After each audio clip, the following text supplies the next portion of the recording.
Hello everyone, this is me Mike, and today we have another San Diego Comic-Con 2016 exclusive from the Toynami booth. At the booth you would pay $30 for this action figure. It is from the Acid Rain series. It's the AMM Soldier. It's the very first and very own of its kind right now. You can only get it at the San Diego Comic-Con 2016 and also in Hong Kong, China or Taiwan at their respective cons. And it's limited to 800 worldwide.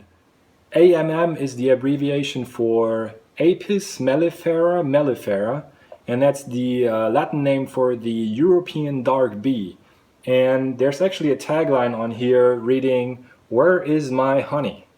And the AMM in the Acid Rain world is a security unit that is employed by a multinational corporation, playfully called the Beehive. That's where the European dark bee type thing comes into play. The question for honey is that in the Acid Rain world, honey is a highly sought after resource, and these guys are guarding Beehive's staff as they travel the globe in the search for honey, for that precious commodity in the Acid Rain world. We're going to be doing a live unboxing. This is the state that you get the soldier in. If you buy it at the con, it comes in this plastic bag, and obviously there's a box inside there that looks a bit like a box where you would find drill bits in. We're gonna tear this sucker open right now, and you can watch me unbox this thing live. And afterwards we will do a review of the figure itself, go about its articulations and details and the accessories, should it come with any.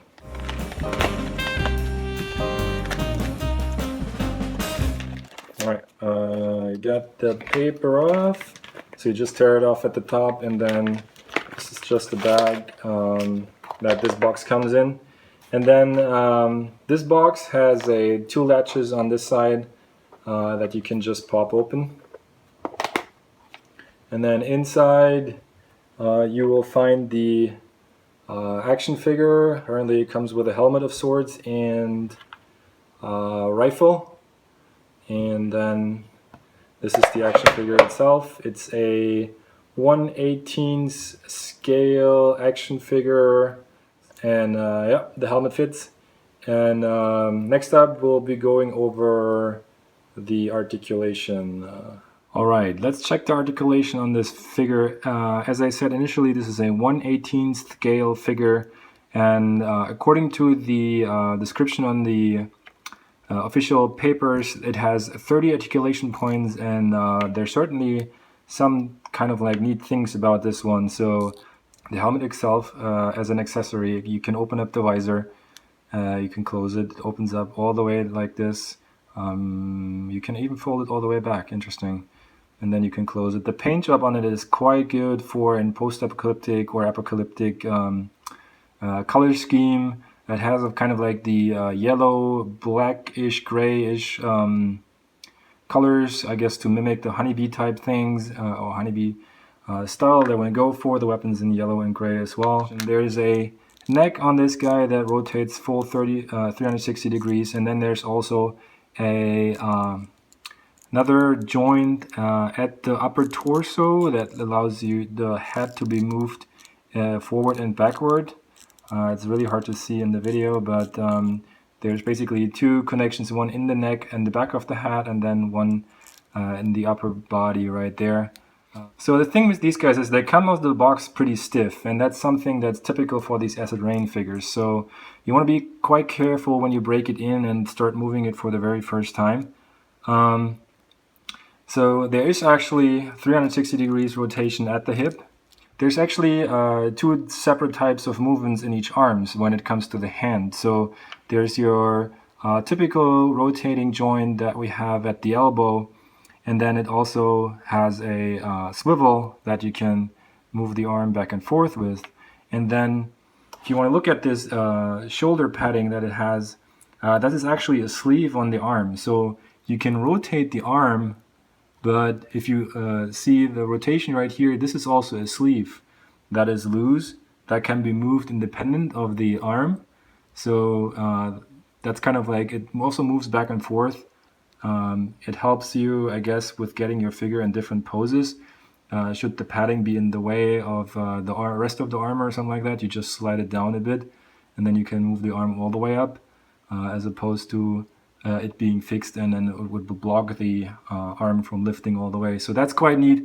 A lot of attention to detail. And then we do have the elbow, a little ratchet that goes in and out, quite stiff, and it also rotates at the joint 360. And then we have the second sleeve for the padding on the arm down here, and you can see that it is movable independent of the arm. You can see by the padding that becomes visible right here. You can push it over, or you can rotate it 360 again. You can adjust this padding to the pose you want your figure to be in. And then we have a 360 degrees rotating joint at the hand, and it's also a swivel joint that you can move the hand back and forth at, folded in, folded out. And this joint is a different one on the other hand. So this hand on the right side of the figure, it has the same sleeving for the padding of the armor. It has the same joint in the shoulder, the same joint in the elbow, but then as you remember, this guy folded upwards and inwards and outwards. This guy does actually not do that, but only rotate in a 360 degree, and then instead of folding in and out, it would swivel up and down. So if you want to look at this movement right here, you can actually move down the hand and move it back up. There's the joint for you guys to see. You can move down the hand and then move it back up. So instead of going in and out, you would move it up and down. We do have legs. They have the ballpoint joints to go into a split like that.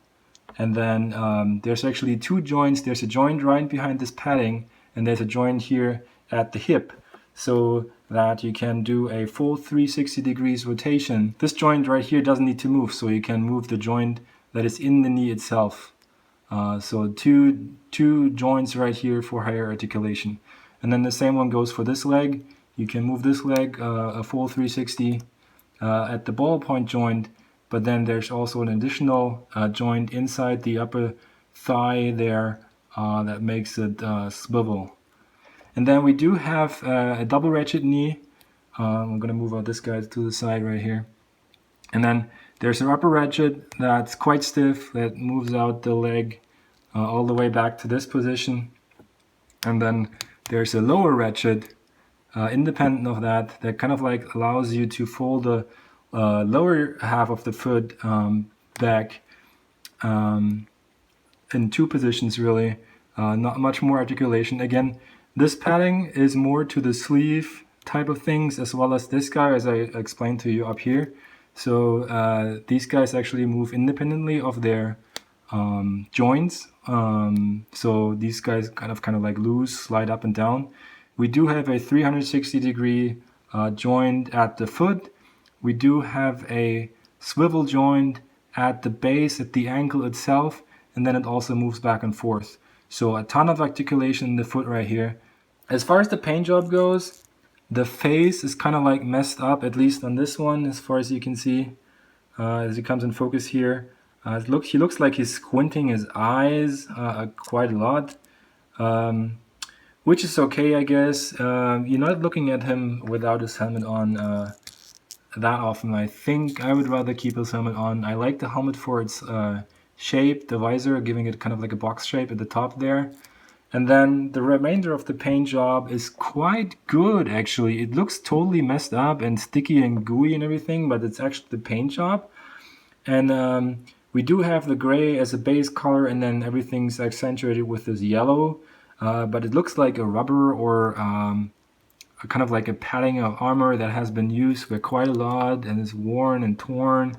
And it fits it quite nicely, actually. I like the paint job very much on the figure itself. The thing that I don't like is the paint job on the gun. And let's look at the gun in detail. There's not much to say about the gun except for the yellow part at the stock. It features the same wear and tear that has been applied to the yellow parts on the action figure. But then the rest of it is all gray. It just looks on the back side, just on the front side. So it feels to me like kind of a missed opportunity here, but that's also kind of like typical for the Acid Rain figure series. Their weapons except for the rocket launcher maybe, they don't have much attention applied to them, as much attention applied to them as the figure itself. So if I would have to criticize anything about this, then it would be the paint job on the gun that's just very plain and doesn't reflect the quality of the paint job on the figure itself at all. The box that everything came in is quite nice. It is sufficiently padded so you can keep your soldiers safe in there without it being damaged, even if you throw the box around quite a bit. This guy was sold for 30 bucks at the Toynami booth. Again, if you want to get one, there are some fairs where he'll be up for sale, but if you don't have a chance to go to Asia, then eBay is probably your best bet to snag one of these guys. And they're currently traded anywhere between 200 to 300 bucks and upwards of that. So if you really want to get one, if you're such a fan, then maybe wait till the other fairs are over and there are a lot more of them available on the market. This concludes the video from today of the Acid Rain show exclusive AMM 1/18th scale action figure. If you like these kinds of videos, please give this one a big thumbs up. If you don't like these videos, or if you don't have anything over for Acid Rain, then please give it a thumbs down. Let me know in the comments down below if you want one of these guys, and if you have any other of the Acid Rain action figures. I'm actually looking into getting some more that are not exclusive, just to compare them in quality to this one. And please make sure to subscribe to the channel to get updates on all the other ones that I'm going to be reviewing. Until next time.